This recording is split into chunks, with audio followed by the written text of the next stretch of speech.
Assalamualaikum warahmatullahi wabarakatuh. Selamat sore, Waalaikumsalam. Dokter Apin. Iya, Mbak Nindi, gimana kabarnya? Alhamdulillah baik dan sehat dan pastinya penuh semangat untuk mulai sesi sore ini nih, Dok.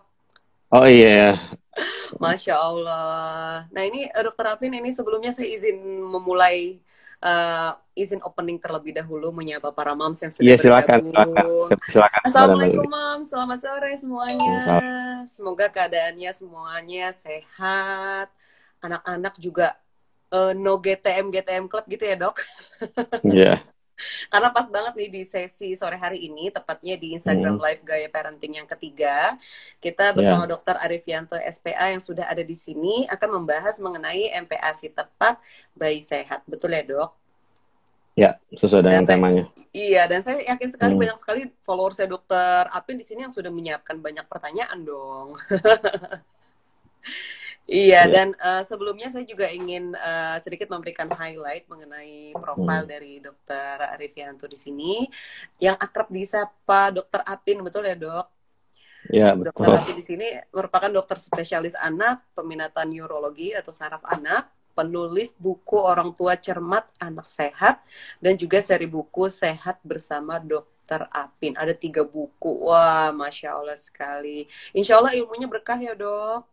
Amin, makasih Amin doanya. ya Robbal Alamin. Dan untuk penyelenggara di Instagram Live kali ini, Gaya Parenting ini Hmm, sendiri merupakan komunitas belajar para orang tua seputar kesehatan ibu dan anak dan pastinya parenting langsung dari para pakar. Dan kelas unggulan Gaya Parenting saat ini adalah mengenai kelas MPASI, baik yang basic ataupun advance. Untuk informasi selengkapnya, para moms bisa langsung kunjungi dan juga follow Instagram Gaya_parenting. Oke deh, kalau gitu, Dok, tanpa perlu berlama-lama lagi, karena saya yakin para moms di sini sudah memperjuangkan waktunya, mungkin nitip buah hatinya dulu ke para ayah Oh, oh atau iya, para eyangnya, jadi bisa ikutan iya, nih iya, Instagram Live sama Dokter Apin. Kalau gitu langsung baik-baik. aja dipersilakan Dokter Apin untuk memberikan paparannya terlebih dahulu. Silakan, Dok. Ya, mungkin nanti kita kan lebih banyak ke tanya jawab ya, karena Mm-mm. kemarin ketika saya lempar dalam bentuk apa Instagram feed, beberapa sudah mengajukan pertanyaan dan sepertinya mereka berharap untuk bisa dijawab sore ini. Mm-mm. Jadi prinsipnya adalah memberikan makanan pendamping ASI itu sesuatu yang memang harus dipelajari. Jadi harus ada ilmunya. Bahkan sejak sebelum ngasih makan pun memberikan ketika masih ASI eksklusif saja itu harus ada ilmunya. Mm-mm. Dan tidak sedikit saya lihat walau menyusui itu memberikan ASI eksklusif kan sifatnya alami ya. Itu sesuatu yang natural diproduksi ketika ibu sudah dalam fase akhir kehamilan, kemudian bayinya lahir, dan itu akan menjadi nutrisi yang memenuhi semua kebutuhan sampai 6 bulan pertama, dan setelah itu akan dilanjutkan dengan pemberian makan. Tapi tidak sedikit juga yang ternyata tidak memiliki ilmu yang cukup, maka tidak mendapatkan hasil optimal yang parameternya terlihat dari pertumbuhan bayinya. Nah, jadi ini harus dikuasai. Begitu juga berlanjut ketika sudah masuk fase makan, 6 bulan sesudahnya, yaitu diberikan makanan pendamping ASI atau MPASI. Lagi-lagi ilmunya pun harus punya, karena ujung-ujungnya adalah target kita mendapatkan pertumbuhan bayi yang optimal. Ini mungkin pengantar dari saya agar ya kita sama-sama memahami pentingnya bekal ilmu per MPASian ini agar anak-anak kita kelak tumbuh dengan optimal, karena kan kalau tumbuhnya baik perkembangannya pun juga akan baik, dan ini dua hal yang saling terkait. Ditambah lagi kalau saya perhatikan saat ini sebenarnya cukup banyak, saya yakin di sini para pemirsanya sudah punya nggak nol gitu modal awalnya, sudah punya ilmu, sudah belajar, tapi mungkin mendapatkan kebingungan. Kenapa? Karena cukup banyak informasi yang didapatkan, sehingga mana ya informasi yang harus kita pilih gitu kan. Kita punya akses yang mudah, dapat ilmu dari media sosial, misalnya seperti ini nih kan, tinggal nonton IG Live atau tinggal baca di Instagram feed, tapi ternyata itu tidak cukup gitu. Kita harus kalau sebisa mungkin membaca artikel minimal, kemudian kalau punya buku lebih bagus lagi, tapi itu akhirnya harus dipraktekkan. Dan prakteknya itu adalah dalam bentuk pemberian makanan pendamping ASI yang tepat, dan yang sangat penting yang terkait dan tidak boleh luput adalah mampu melakukan pemantauan pertumbuhan. Karena tadi saya ulang lagi, bukti kita ngasih makannya itu bener adalah bayinya tumbuh. Kalau dia nggak tumbuh, pertumbuhannya nggak bagus, ya berarti kita belum berhasil, dan ini sesuatu yang harus dihindari sejak awal. Inilah pentingnya ilmu. Itu mungkin pengantar yang ingin saya sampaikan. Baik, kalau begitu Dokter Apin, seperti yang tadi dokter sampaikan bahwa mungkin banyak sekali moms di sini sebetulnya sudah menjalani fase MPASI ini ya dok, tapi mungkin banyak yang kebingungan sehingga mencari ilmu dan sehingga bergabung di Instagram Live ini. Kalau begitu mungkin supaya lebih interaktif seperti yang dokter sampaikan tadi, mungkin bisa kita lanjutkan dengan merespon beberapa pertanyaan dari moms, atau begini dok, jadi dari Gaya Parenting juga sudah membuat satu polling, jadi ada 5 poin yang para moms ingin sekali dokter Apin bahas di sini.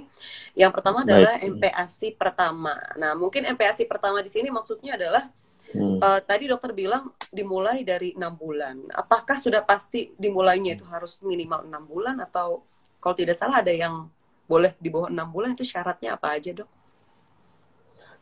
Saya selalu mengulang prinsip pemberian MPASI itu berdasarkan panduan yang ada. Kita punya panduan dari Badan Kesehatan Dunia atau WHO. Kita punya panduan dari Ikatan Dokter Anak Indonesia, dari UNICEF, Kementerian Kesehatan. Tapi satu poin yang ingin saya simpulkan adalah pemberian MPASI itu ada 4 prinsip yang harus dipenuhi. Dan ini akan terkait dengan tadi kapan bisa mulai dikasih makan. Yang pertama adalah timely, tepat waktu. Nah itu dia. Jadi waktunya itu memang harus tepat. Kenapa? Karena nanti akan berkait dengan 3 prinsip yang lainnya. Itu ada prinsip adekuat, ada prinsip safe, aman pemberian makannya, dan yang terakhir diberikan dengan cara responsive feeding. Nah untuk yang paling pertama ini namanya timely, tepat waktu. Tepat waktu itu mulai kapan? Ada 3 syarat kurang lebih, yaitu tepat dalam arti secara organ pencernaan sudah mampu untuk menerima makanan padat, istilahnya solid food, walaupun padat itu tentu disesuaikan dengan usia bayi tersebut. Yang kedua adalah siap secara kemampuan psikologis. Yang ini paling mudah dinilai ketika dia sudah lihat orang lain itu tertarik makan. Lihat orang tua yang makan udah ya gitu, betul. Ngeliatin terus begitu iseng kita nyuruhin sendok ke depan anaknya gitu, dia langsung mangap gitu, pengen ikutan makan dan sangat tertarik, sepertinya udah benar-benar pengen ikut makan. Itu adalah syarat psikologis. Dan yang ketiga adalah syarat dari segi usianya tadi. Nah, syarat dari segi kesiapan secara motoriknya. Kalau secara psikologis, secara psikologis, bayi itu sebenarnya sudah siap untuk dikasih makan dari umur 4 bulan. Untuk bayi yang cukup bulan, jadi lahirnya tidak prematur, dan dia tidak memiliki gangguan perkembangan otak, biasa tuh usia 4 bulan sudah siap secara psikologis, karena dia sudah tertarik untuk lihat orang makan. Tapi tadi itu tidak cukup, harus ada 2 syarat lainnya tadi kan, secara organ, enzim. Memang sebenarnya dari usia 4 bulan itu sudah mampu untuk mencerna, terlihat dari kesiapan enzim-enzim pencernaan yang mulai dari rongga mulut, kemudian sampai ke kerongkongan, sampai ke lambung, ke usus, itu rata-rata dari usia 4 bulan, bayi cukup bulan itu sudah siap. Dan yang terakhir, tadi itu siap secara kemampuan motorik, artinya persarafannya. Itu paling mudah adalah dia tidak mengalami yang disebut head lag, atau lehernya itu jatuh ke belakang. Cara paling mudah menilainya adalah ketika bayi itu kita tarik dari posisi berbaring, kemudian kita tarik, dia akhirnya akan jatuh dan ke belakang, tapi dia akan berusaha untuk mengikut. Itu namanya sudah tidak mengalami head lag. Ingat ya, belum bayi itu 6 bulan belum bisa duduk sendiri, tapi didudukan dia sudah tegak, mampu mengatur postur ya. Karena ini juga harus saya kembali luruskan. Nah, kalau 3 syarat ini terpenuhi, maka bayi itu dikatakan siap untuk makan. Tapi ternyata ini pun akan berhubungan dengan rekomendasi pemberian makan yang berbeda-beda antar negara. Kalau kita baca rekomendasi pemberian makan di Eropa, makan di Australia, makan di Asia, itu ternyata tidak sepenuhnya sama. Misalnya kalau baca di panduan dari Amerika, misalnya American Academy of Pediatrics, itu disebutkan 4 to 6 months. Artinya apa? Dia boleh saja dari umur sebelum 6 bulan. Tapi kita di Indonesia, kita punya panduan dari Kemenkes, dari Ikatan Dokter Anak Indonesia, dari WHO, dan yang kami sepakati adalah makan itu diberikan pada usia 6 bulan. Panduan makan secara umum uh, apa yang terjadi pada mereka yang sudah memenuhi 3 syarat tadi.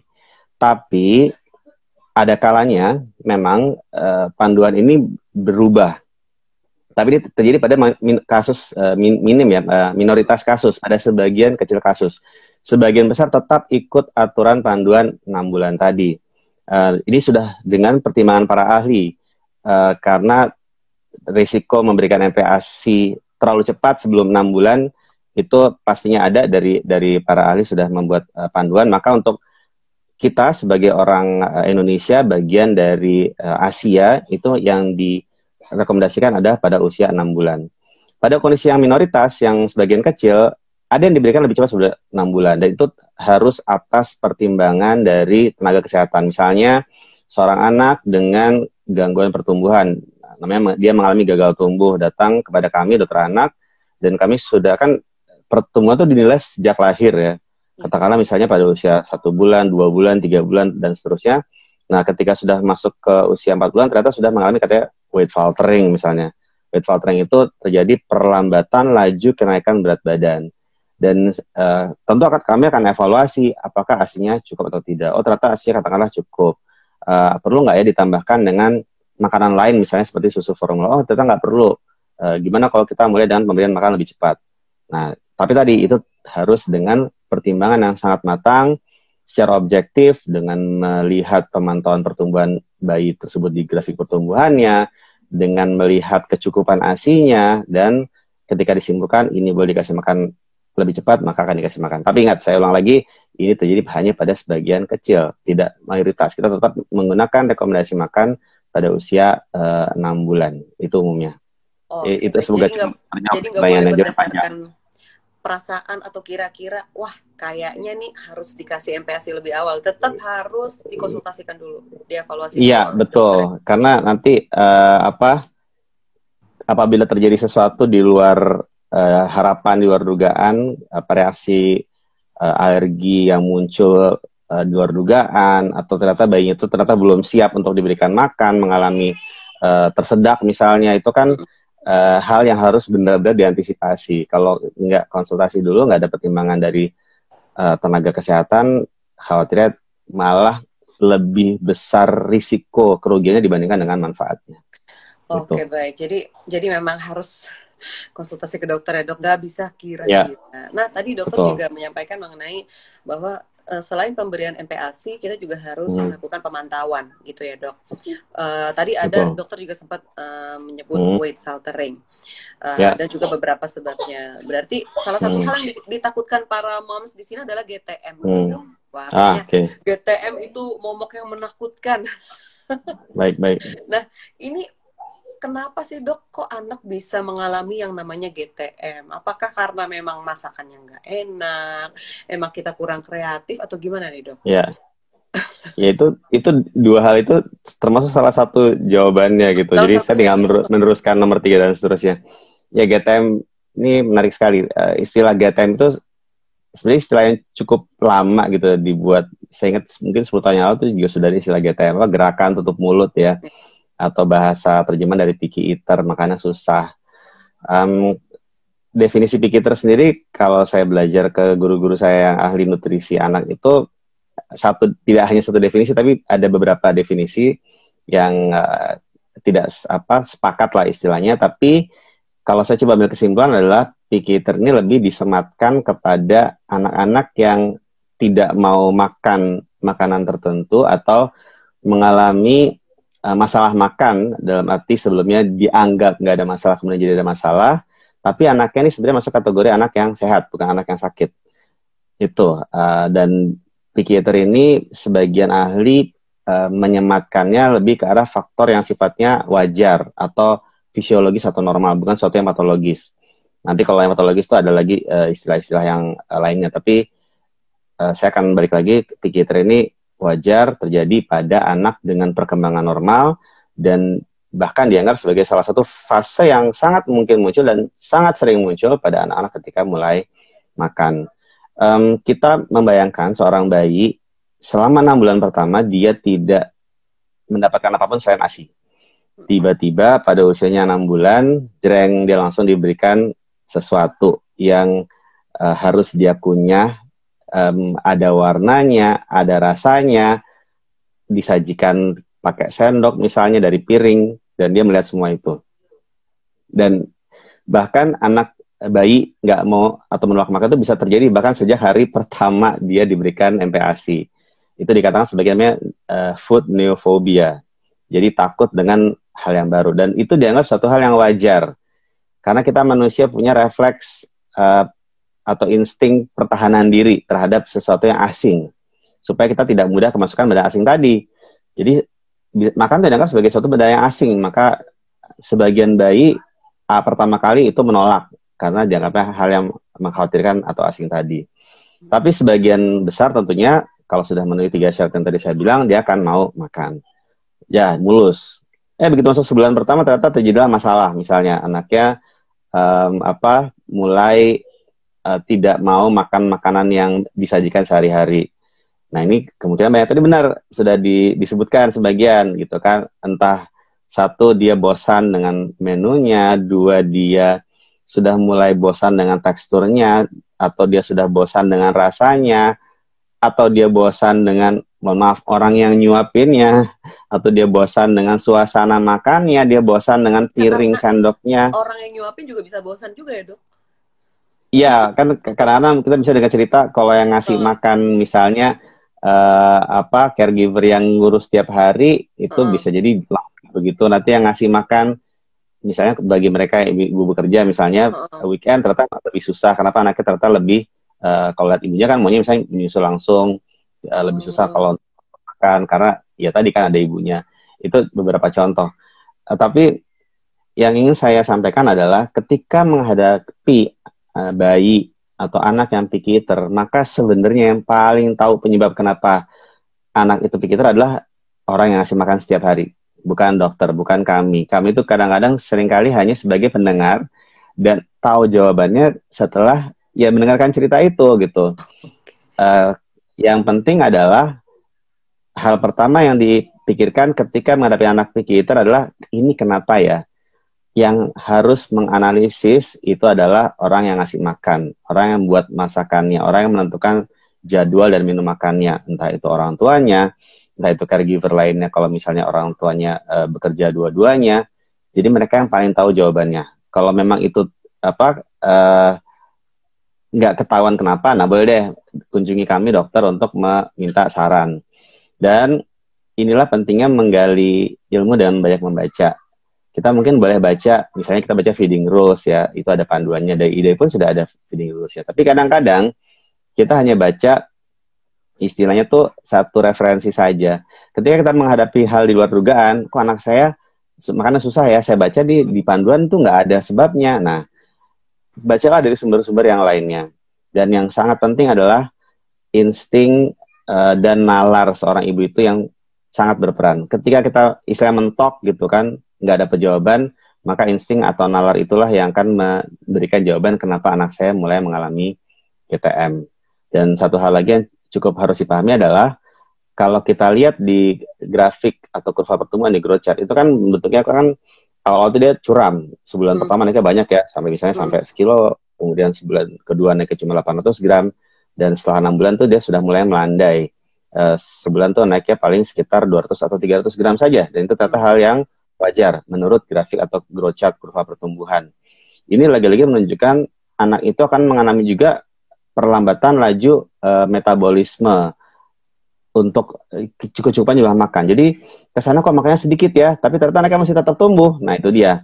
Jadi kalau katakanlah dia dianggap atau divonis picky eater, tapi ternyata dia masih tumbuh, berarti memang tidak butuh makan yang sebanyak bayangan orang tuanya. Maka selalu selain kita mampu menganalisis, mencari tahu kira-kira kenapa anak itu mengalami picky eater, yang kedua adalah lagi-lagi dan lagi-lagi pantau apakah anak itu tumbuh atau tidak secara objektif dengan menggunakan grafik pertumbuhan atau growth chart. Dengan demikian, katakanlah, wah anak saya kok picky eater ya, tapi anaknya masih tumbuh ya, kita harus bersyukur kan, oh, alhamdulillah anak saya masih tumbuh gitu. Berarti ini kan kondisi yang wajar, tinggal dicari tahu nih kira-kira kenapa. Tapi kalau anak sudah mengalami weight faltering, mulai melandai, melambat laju pertumbuhannya, bahkan alhamdulillah mengalami gagal tumbuh atau failure to thrive, ini tentunya kondisi yang tidak wajar dan ini harus pergi ke dokter untuk mencari tahu apa sebabnya. Ini misalnya nggak sekedar picky eater yang fisiologis, tapi sudah menjadi sesuatu yang patologis dan bisa saja bukan semata-mata itu yang buat dia nggak tumbuh, tapi ada hal lain yang harus dicari tahu dengan berkonsultasi ke dokter. Sorry, jawabannya panjang banget nih. Nggak apa-apa Baik. dok, justru malah audiens di sini makin detail, makin senang. Oke, berarti dok, itu tadi penjelasan dokter mengenai GTM ya, anak picky eater, dan dokter juga tadi sudah menjelaskan Ya. picky eater sampai kondisi seperti apa harus dibawa ke dokter, dokter juga tadi sudah sampaikan. Nah, terkait dengan GTM ini, tadi kan dokter bilang bahwa walaupun picky eater kalau kita pantau dia tetap bertumbuh berarti nggak masalah. Berarti ada kaitannya dengan jumlah atau porsi makan ya dok? Kalau dia picky eater, lalu makannya tidak ada standarnya kan ya dok ya? Anak usia 7 bulan itu berapa mili dan seterusnya? Betul, jadi gini, pentingnya kita menggunakan growth chart atau grafik pertumbuhan adalah agar kita bisa punya tolak ukur objektif anak itu tumbuh atau tidak. Nah, itu sesuatu yang sifatnya kuantitatif ya, ada angkanya kan, ada kilogram berat badan, sentimeter tinggi atau panjang badan, dan sentimeter lingkar kepala. Nah, bagaimana dengan porsi makannya? Porsi makan yang dinilai cukup untuk membuat anak itu tumbuh sesuai dengan growth chart-nya. Memang ada panduannya, memang ada patokannya, dan itu boleh baca di mana aja, boleh dapat referensi berapa gram atau berapa mililiter, silakan pakai, silakan gunakan.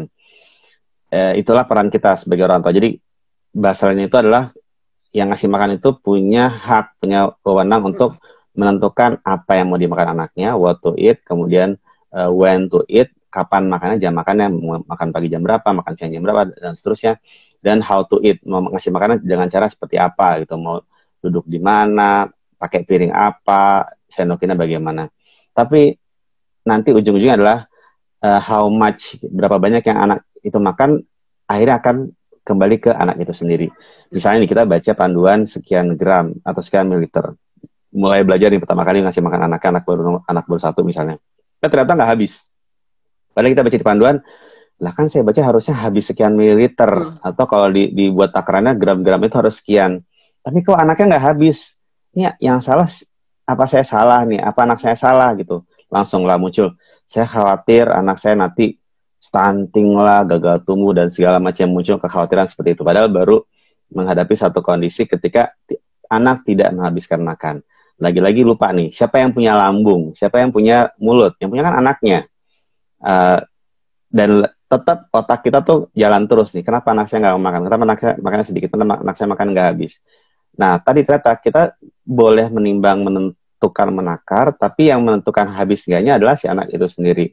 Kalau dia nggak habis, tapi dia masih tumbuh, artinya apa? Anaknya udah keburu kenyang kan? Jadi bisa jadi takaran yang kita baca itu terlalu banyak untuk anak itu gitu. Atau sebaliknya, misalnya nih, anaknya bahkan habis nih, tapi begitu lihat orang tua yang makan udah pengen nangis kayak minta lagi. Waduh, nih anaknya takutnya kalau dikasih makan kebanyakan kelebihan nanti kenapa nih. Nah, kan pantau lagi nih, balikin lagi ke growth chart-nya, anaknya tumbuh atau enggak, anaknya gizinya lebih atau enggak, overweight atau obesitas atau tidak. Kalau tidak ada hal seperti itu, maka harusnya kan tidak perlu khawatir. Dan boleh nggak sih kalau anak lapar ditambah lagi takarannya, kalau emang rasanya masih kurang, kan boleh-boleh aja, kecuali anaknya sudah mengalami kondisi overweight atau bahkan obesitas. Jadi jangan lupa untuk kita boleh nimbang makan, tapi yang penting adalah nimbang berat anaknya. Kalau bahasanya, saya selalu ngulang, Dokter Citra Melina tuh punya bahasa, yang ditimbang itu berat anaknya, bukan berat makanannya gitu. Jadi silakan belajar porsi, komposisi, menu, variasi, itu penting dan itu harus punya. Tapi jangan lupa gitu, anaknya tumbuh atau enggak. Jangan fokus sama nimbang makanan, komposisi segala macam, tapi ternyata lupa anaknya loh kok sudah 2 bulan nggak terpantau mengalami weight faltering. Artinya apa? Kita boleh saja puas gitu dengan anak yang tumbuh, dan kita boleh saja tidak puas dengan anak kita yang mengalami GTM, tapi tetap dua hal ini harus dinilai secara proporsional gitu. Dan ingat, karena anak kita tadi kan dia menentukan sendiri berapa banyak dia mau makan, dan kita selalu mikir dan kita selalu boleh punya ide kreasi supaya dia lebih tertarik dan semangat makan, itu sangat-sangat boleh. Tapi ujung-ujungnya adalah anaknya tumbuh nggak ya. Nah itu patokannya. Oke, berarti Mams, di sini mungkin ada yang baru bergabung juga. Saya mau highlight sedikit karena GTM ini benar-benar bikin para Mams kalau anaknya GTM, sampai nggak tidur. Mungkin Mamsnya bisa sampai turun berat badannya karena kepikiran. Oh Jadi gitu how ya. to eat, Anaknya when naik to berarti ya eat. mamanya turun ya. Jadi Mamsnya yang turun. Iya, iya. Atau jangan-jangan itu jarang terjadi ya.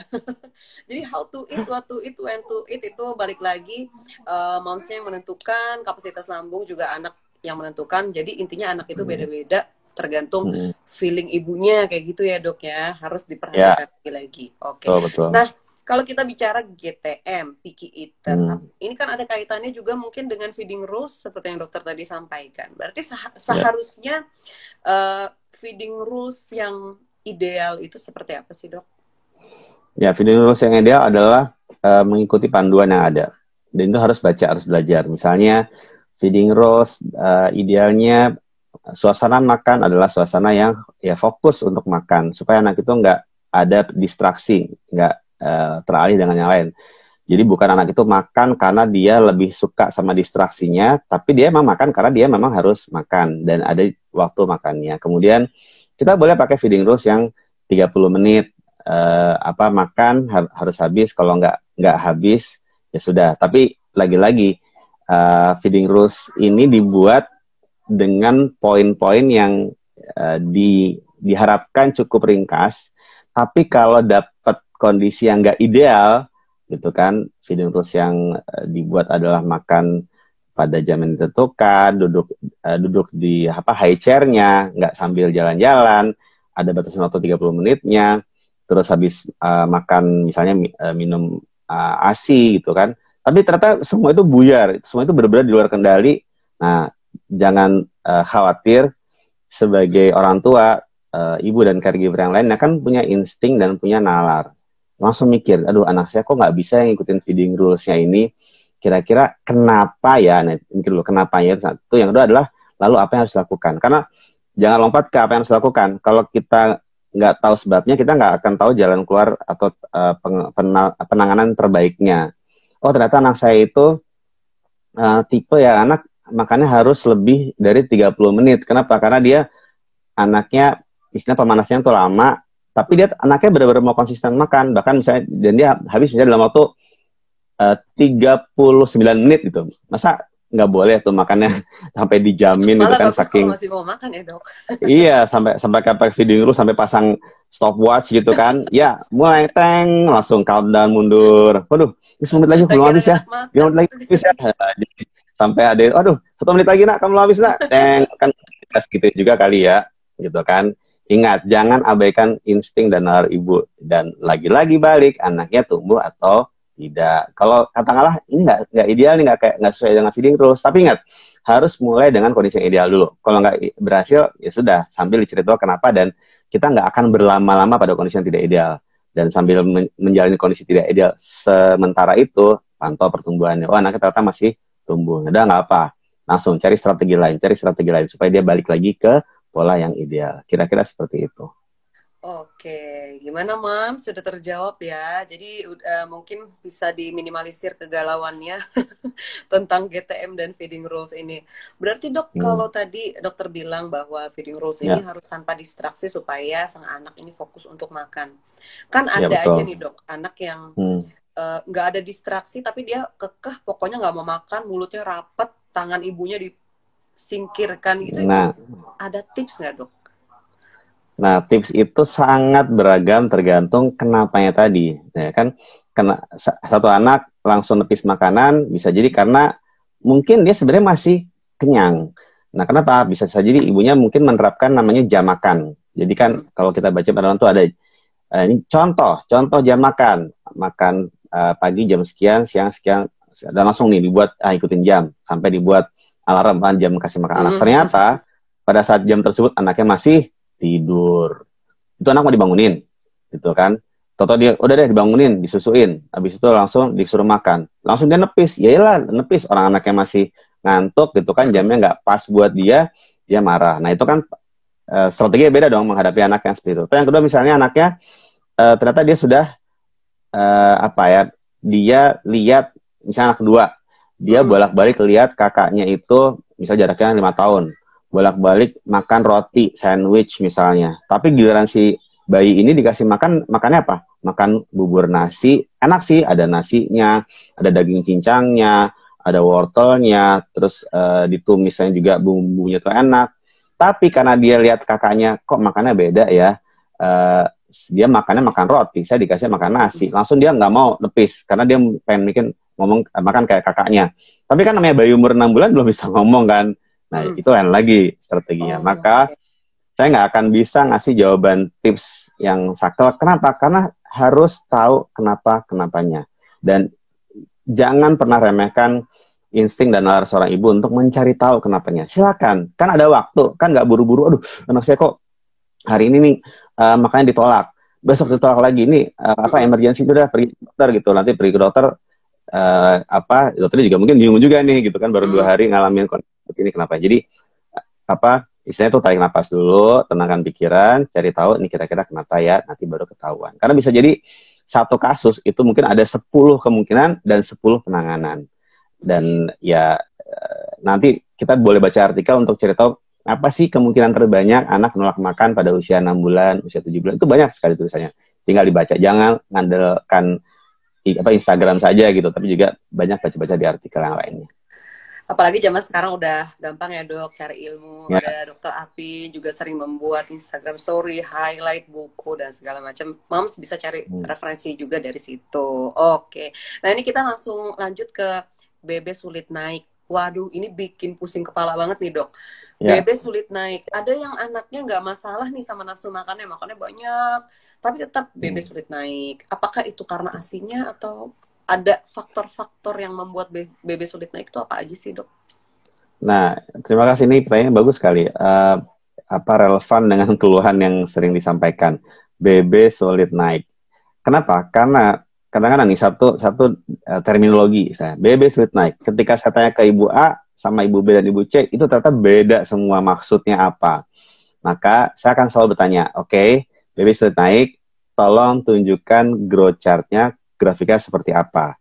Ada yang menganggap BB sulit naik, misalnya saya kasih contoh seperti ini, ada anak akan makan dari umur 6 bulan.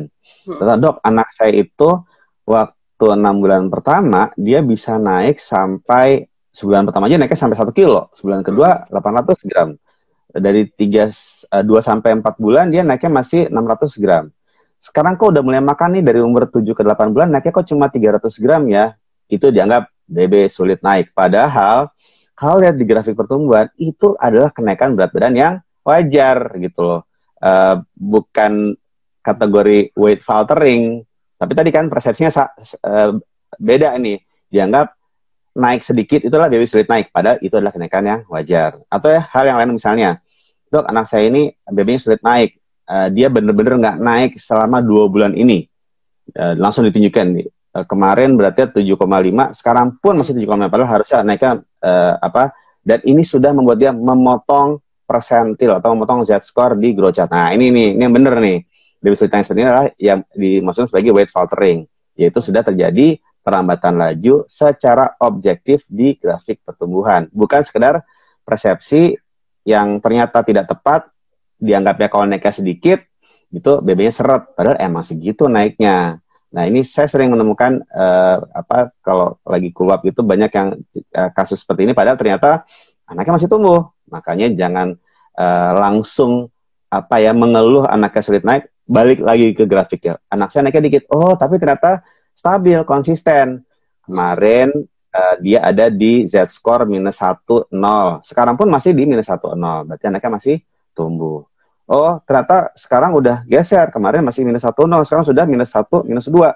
Berarti sudah mengalami weight faltering. Cari tahu kenapa sebabnya agar jangan sampai menjadi gagal tumbuh. Itu yang harus diluruskan tentang definisi BB sulit naik.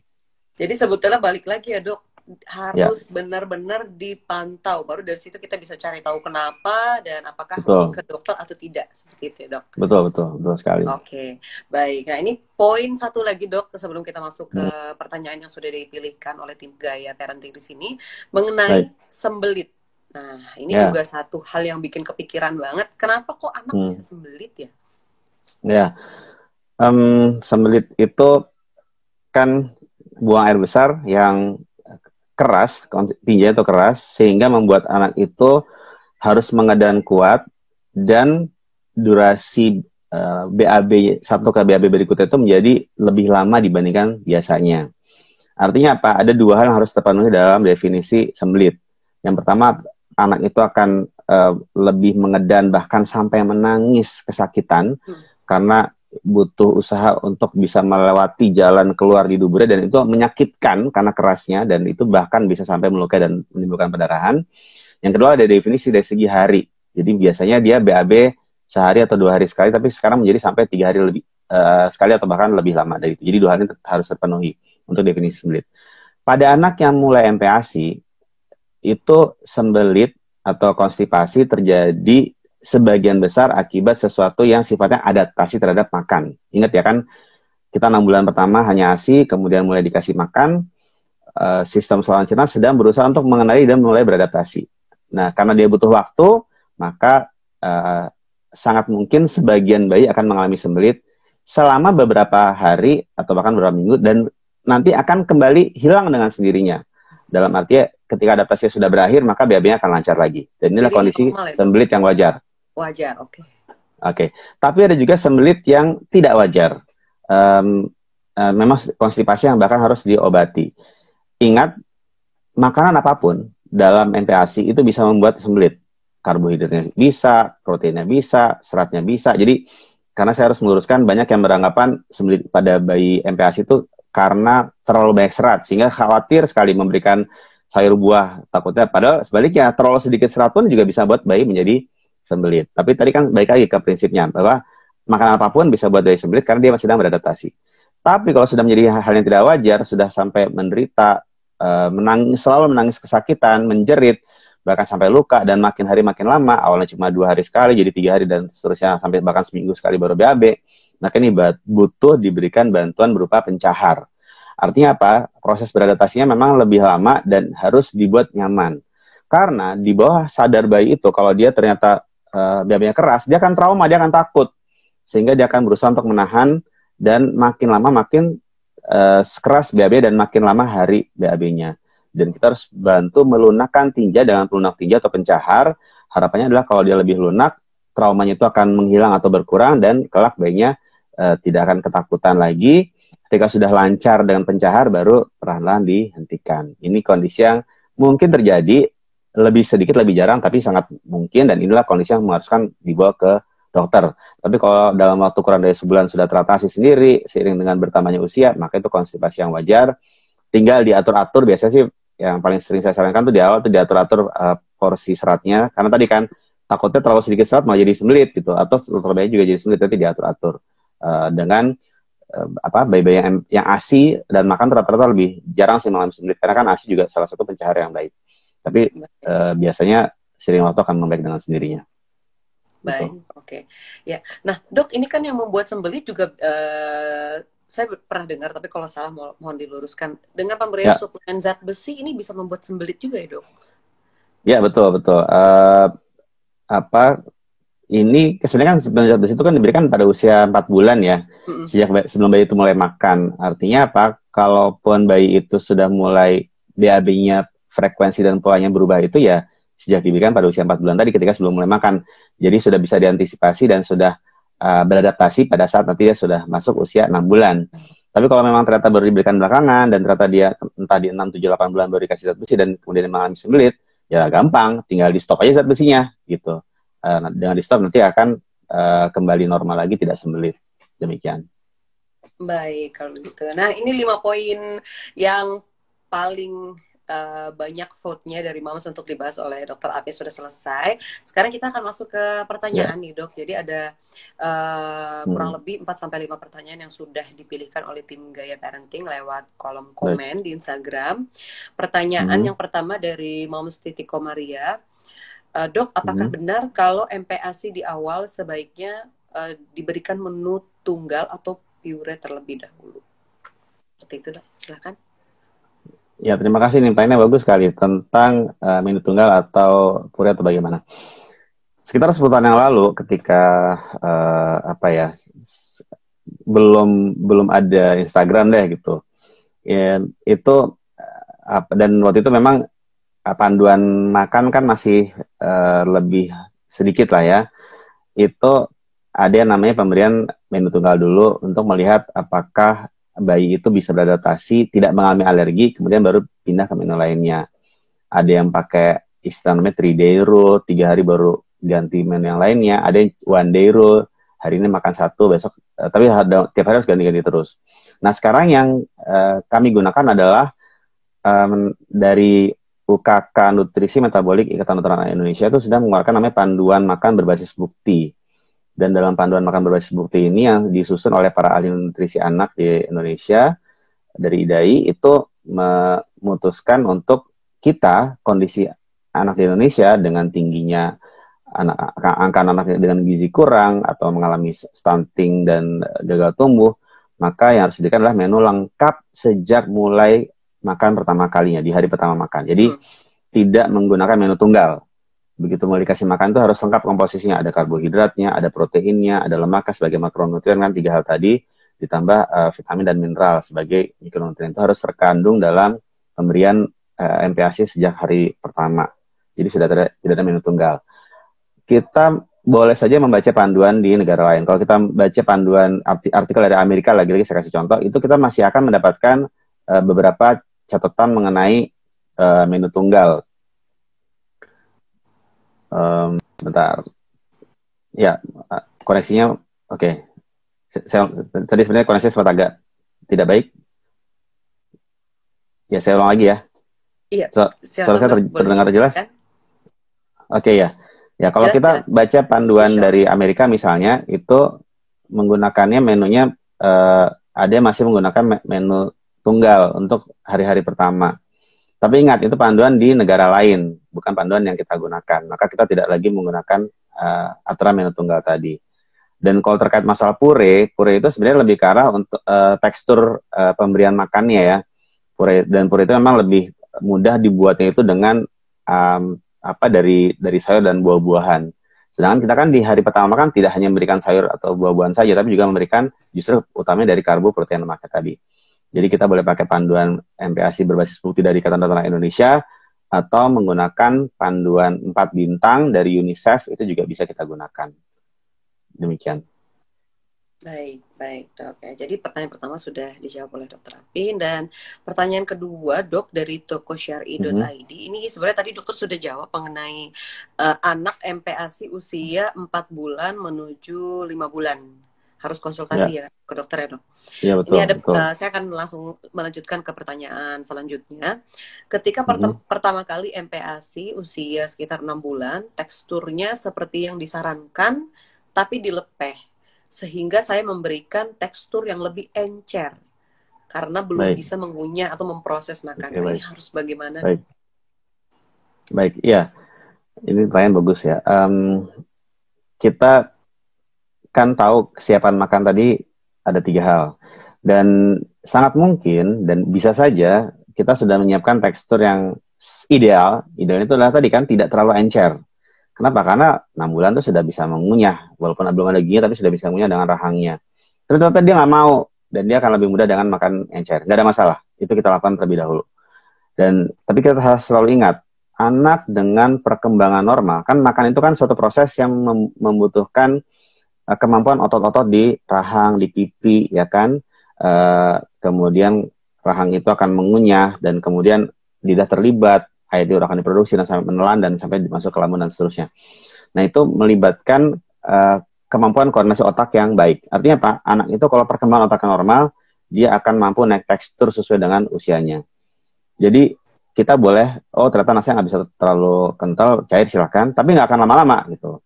Ketika sudah berjalan selama 2 minggu atau paling lama sebulan, kita akan mulai naikkan teksturnya.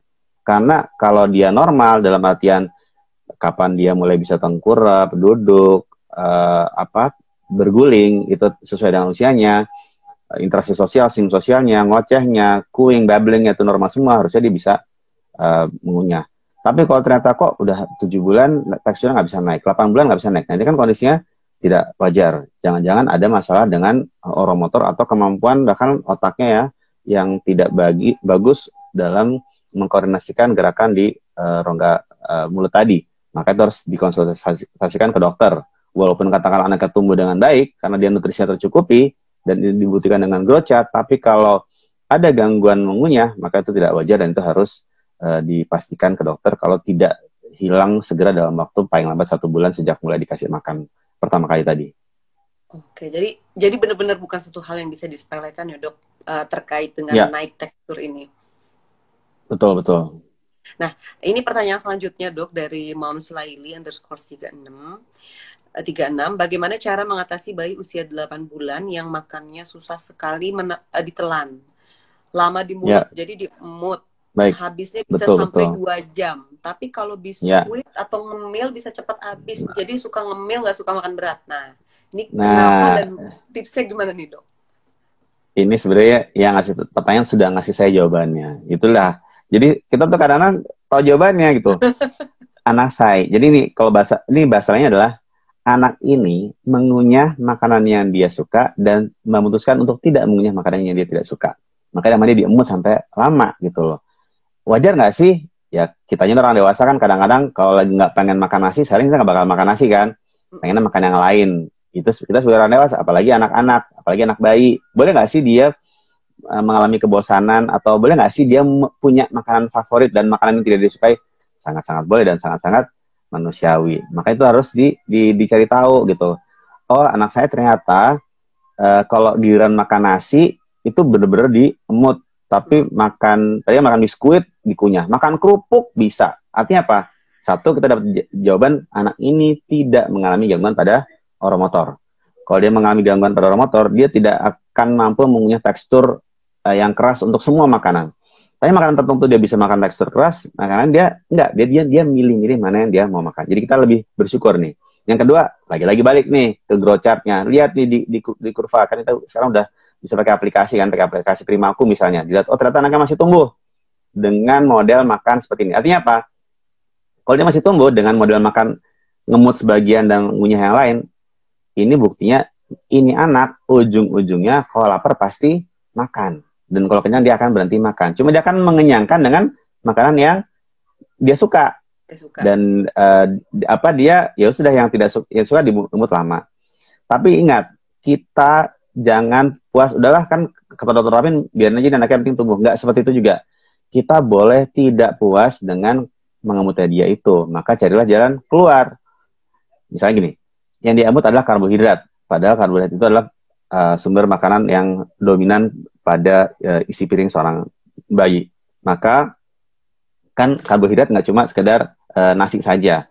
Ada, dan nggak kentang aja ya. Karena itu kalau nggak nasi kentang kan bosan juga. Boleh nggak sih anak umur 7-8 bulan tuh makan ubi, makan 8 bulan, makan ubi, makan singkong, makan roti, makan oatmeal, makan jagung, makan spaghetti, makan fettuccine, krim sup, sup, boleh nggak sih? Ya boleh-boleh aja kan, gitu. Jangan-jangan tadi dia lebih tertarik karbohidrat yang lain, asal jangan nasi gitu. Jadi kadang-kadang tadi anak itu nggak mau makan kalau dibilang nggak mau makan nasi. Anak itu di dalam ngemut ya wajar, nasi doang yang diemut, tapi yang lain dia dengan happy, bahagia dia mau makan. Maka tadi selalu ada alternatif makanan yang diemut tadi yang punya nilai yang sama, yaitu apa nih yang diemut? Karbohidratnya, cari karbohidrat yang lain. Apa yang diemut? Proteinnya, cari protein yang lain. Anak yang ngemut kalau makan ayam atau makan daging sapi atau ujungnya dilepeh karena buat dia seratnya terlalu susah, ya iyalah gitu loh. Kita juga anak yang lebih besar aja kadang-kadang istilahnya dia itu ngunyah yang nggak bisa habis semua bakal dilepeh sama dia, apalagi anak bayi. Berarti memang khusus untuk makanan yang penting ada protein hewani tadi, tapi karena seratnya cukup banyak harus mungkin lebih dicincang, rebusnya benar-benar lembek dibandingkan yang lainnya, baru dia bisa disajikan ke anaknya. Jadi selalu punya kemungkinan penyebab, dan dari situlah tahu jalan keluarnya untuk anak yang mengemut tadi. Sorry ya, jadi panjang banget nih jawaban. Nggak apa-apa dok, justru ini yang kita tunggu-tunggu. Karena kadang sebagai orang tua gitu yang memberikan makan, kadang kita buntu juga kan, mesti berkreasi sebanyak mungkin gitu supaya anak mau makan. Oke. Nah dok, ini lagi rame banget nih dok, dibahas gitu. Tadi saya juga lihat beberapa ada moms yang komen lagi rame nih soal yang kasih madu sama anak Hmm, di bawah 1 tahun. Itu kalau dari dokter seperti ya, apa? Sebenarnya boleh nggak sih? ya barusan udah saya share dari teman saya dokter apa dokter Henny, dia sebuah infografi yang bagus tentang madu. Jadi gampangnya adalah coba klik search itu di Google atau di browser lain, pemberian madu untuk MPASI, buka di webnya IDAI, www.idai.org.id, idai.org.id. Di situ jelas sekali IDAI, Ikatan Dokter Indonesia, terus jelas memberikan petunjuk agar bayi di bawah 1 tahun tidak boleh diberikan madu. Alasannya kenapa? Ada risiko terjadinya keracunan ya. Kan ada bakteri yang mungkin berada di madu tadi, namanya bakteri Clostridium botulinum, dan dia menghasilkan racun atau toksin yang tidak mampu dinetralisir dengan baik oleh bayi-bayi di bawah 1 tahun seiring dengan kemampuan saluran cernanya masih berkembang. Dan ini bisa menimbulkan kondisi yang fatal sampai mengenai susunan saraf gitu. Dia bisa mulai dari yang sekedar ringan yang kita bahkan nggak bisa deteksi gitu, cuma sekedar anaknya misalnya perutnya kembung atau mengalami diare atau muntah, yang mungkin kami pun dokter anak nggak akan kepikiran itu mungkin efek dari madu, tapi bisa mengalami satu kondisi sampai anaknya menjadi lemah karena ada gangguan dalam penjalaran listrik di sarafnya, dan itu kondisi yang sangat berbahaya. Memang kasusnya sangat jarang, tapi ini sangat mungkin terjadi. Maka keamanannya adalah tidak memberikan madu pada anak di bawah 1 tahun. Dan silakan, IDAI sudah membuat artikelnya, silakan dibaca. Tapi kalau di atas tahun, silakan diberikan. Terus gimana nih kalau madunya, katakanlah madu yang mahal atau madu yang murni, madu pilihan? Ya, itulah kita kadang-kadang sulit untuk bisa memeriksa satu persatu. Kalau mau nih, idealnya tuh madu itu sebelum dikasih tuh dites dulu nih.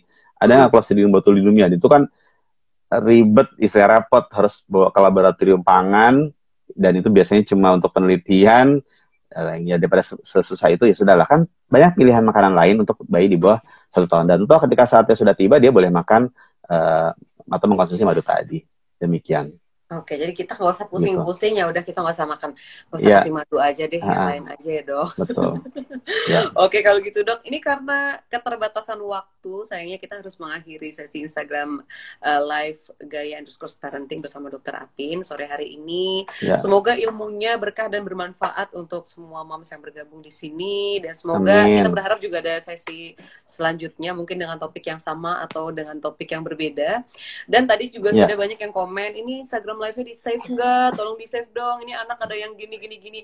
Iya, insya Allah kita save. Instagram live yang sebelumnya juga di-save, ada di feeds-nya Gaya_parenting. Pastikan mom semua follow dan ikutin terus update-nya, ilmu yang lainnya. Insya Allah nanti akan ada next sesi Instagram live berikutnya. Dokter Apin, terima kasih sekali lagi atas waktu dan ilmunya. Ya, sama-sama. Semoga sehat, dok. Kita tunggu postingan-postingan ilmu-ilmu dokter selanjutnya.